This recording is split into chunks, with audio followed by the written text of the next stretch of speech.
নমস্কাৰ বন্ধু-বান্ধৱীসকল, নিখিতাস কিচেনলৈ আপোনালোক সকলোকে পুনৰ এবাৰ স্বাগতম জনাইছো। প্ৰিয় বন্ধু-বান্ধৱীসকল, আজি মই আপোনালোকলৈ লৈ আহিছো ৰঙালাও পাতৰ চাটনি। এই ৰঙালাও পাতৰ চাটনি খাবলৈ খুবেই ভাল লাগে আৰু ইয়াক তৈয়াৰ কৰিবলৈও সহজ।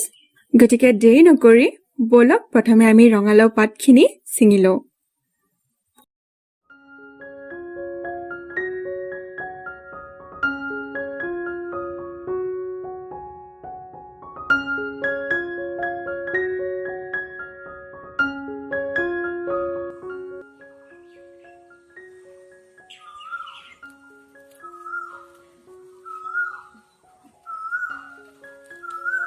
এয়া দেখিছেনে, মই কোমলীয়া পাতখিনিহে লৈছোঁ। আপোনালোকেও লাও পাতৰ চাটনি বনাবলৈ এনেকুৱা কোমলীয়া পাতখিনিহে ছিঙি ল'ব।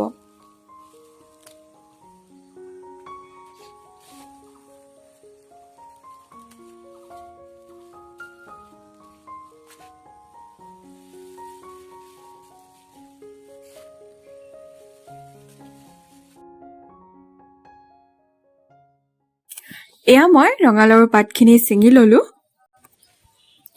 আপোনালোকে যিমানখিনি চাটনি বনাব বিচাৰে সেইমতে পাতখিনি ছিঙি ল'ব। এতিয়া মই এই পাতখিনি ভালদৰে ধুই লওঁ।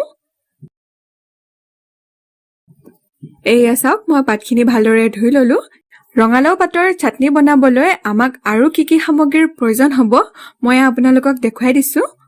এয়া লৈছো 3 ফুটা নহৰু, লগতে সৰু এডোখৰ আদা, 2টা জলকীয়া। জ্বলা আপোনালোকে মন পছন্দ অনুসৰি কম বেছি কৰিব পাৰিব।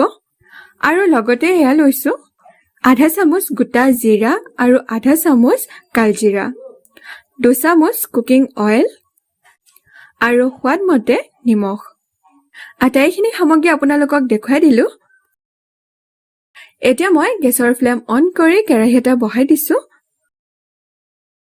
কেৰাহীটো গৰম হৈছে। এতিয়া প্ৰথমে মই ইয়াতে তেলখিনি দি দিছো।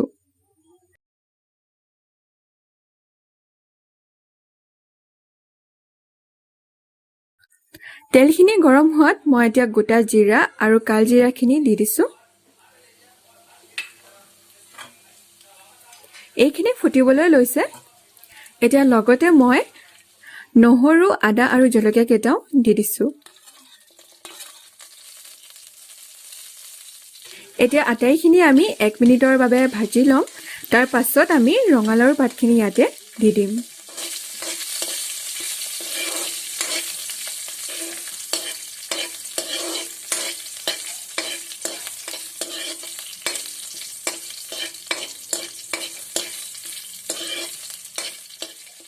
এয়া মই কম জুইত 1 মিনিটৰ বাবে এইখিনি ভাজি ললো। এতিয়া ইয়াতে ৰঙালাও পাতখিনিও দি দিছো। আটাইখিনি এবাৰ লৰাই দিছো। নিমখ মই এতিয়াই দিয়া নাই। প্ৰথমে পাতখিনি সৰহ যেনেই লাগে, কিন্তু অলপ সময় ভাজ খোৱাৰ পাছত এইখিনি লেৰেলি অলপমান কমি যায়। গতিকে নিমখ আমি এতিয়াই নিদিওঁ।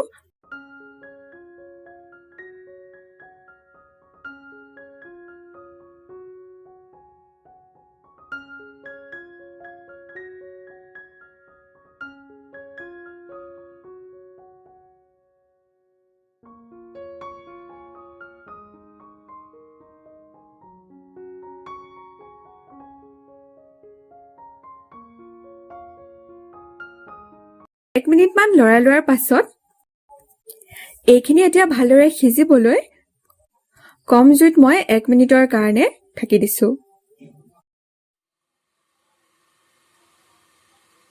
এক মিনিটৰ পাছত মই ঢাকনিখন আঁতৰাই দিছো। পুনৰ এইখিনি এবাৰ লৰাই লৈছো।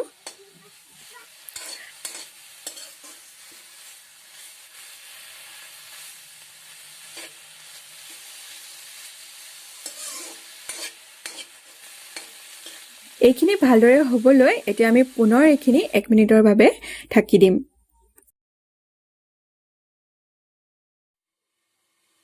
পুনৰ 1 মিনিট ঢাকি ৰখাৰ পাছত মই ঢাকনিখন আঁতৰাই এবাৰ লৰাই দিছো।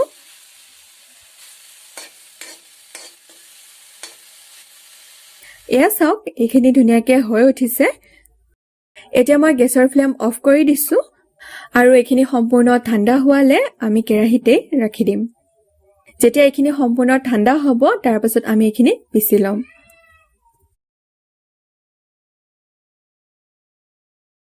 সম্পূৰ্ণ ঠাণ্ডা হোৱাৰ পাছত মই এইখিনি প্লেট এখনত নমাই ললো। এতিয়া আটাইখিনি ভালদৰে পিচি ল'ম। পিচিবলৈ মই মিক্সি বাটি এটা লৈছো আৰু ইয়াতে আটাইখিনি লৈ ল'ম। আপোনালোকে পটাটো পিচিব পাৰে নহলে খুন্দনাটো পিচিব পাৰে, যাৰ যেনেকৈ সুবিধা হয় আপোনালোকে পিচি ল'ব।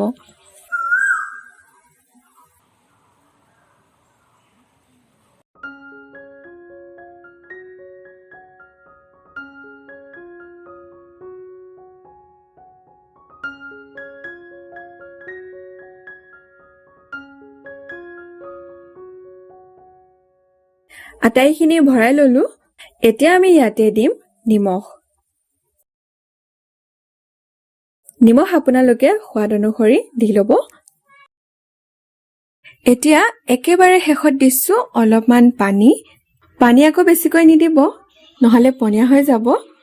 লাওৰ পাতখিনি ভাজ কৰাৰ পাছত যিমানখিনি হৈ গৈ সেইটো চাইহে আপোনালোকে ইয়াতে অলপমান পানী দি দিব।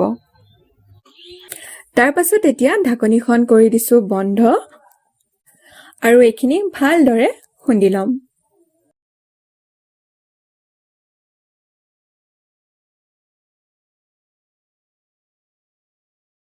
এয়া আমাৰ ৰঙালাও পাতৰ চাটনি তৈয়াৰ। যদি আপোনালোকে বিচাৰে ইয়াতে অলপমান নেমুৰ ৰস লৈ ল'ব পাৰে, আৰু যদি নিবিচাৰে এনেকেও এই চাটনিখন খাবলৈ খুবেই ভাল হয়।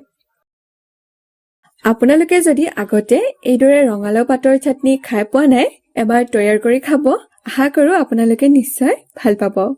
পুনৰ নতুন এটা সহজ আৰু ইণ্টাৰেষ্টিং ৰেচিপিৰ সৈতে আপোনালোকক লগ পাম। আজিলৈ আহিছো, ধন্যবাদ।